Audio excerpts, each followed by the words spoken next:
మన జీవితంలో మనం చేతకాని పరిస్థితుల్లో, ఏం చేయాలని పరిస్థితుల్లో, మనకన్నీ నానే పరిస్థితుల్లో లేని వారు ఇక్కడ ఉంటే దేవుడు మీతో చెప్తున్నాడు, నాకు కుదరతలేదు, నాకు శక్తి చాలతలేదు, నేను చేయలేకపోతున్నాను, నాకు సహాయం రావట్లేదు, ఎవడు నాకు న్యాయం చేయట్లేదు, ఎవడు నాకు ప్రోత్సాహపడతలేదు, ఎవరితో నా హృదయాన్ని పంచుకోలేకపోతున్నాను అన్న మనస్తత్వంతో మీరుంటే దేవుడు మీతో మాట్లాడుతున్నాడు. దేవుడు అన్న మాట ఏంటంటే, నేను నిన్ను ఆశీర్వదిస్తానికి, నేను నిన్ను లేవనెత్తుతానికి, నేను ఉద్దేశించిన కార్యం నీ జీవితంలో నెరవేరుస్తానికి అనేక సార్లు నేను మనుషుల్ని వాడుకుంటా.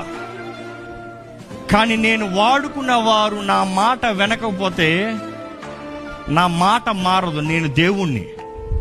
అవసరమైతే నేను దిగి వచ్చి నేను అన్నది నీ జీవితంలో జరిగించి చూపిస్తాను. నమ్ముతారండి ఆ మాట? నమ్ముతారండి ఆ మాట? ఈరోజు మీరు అంటున్నారేమో, మనుషులు నాకు సహాయం చేయట్లేదు. Doesn't matter. దేవుడు దిగి వస్తాడండి.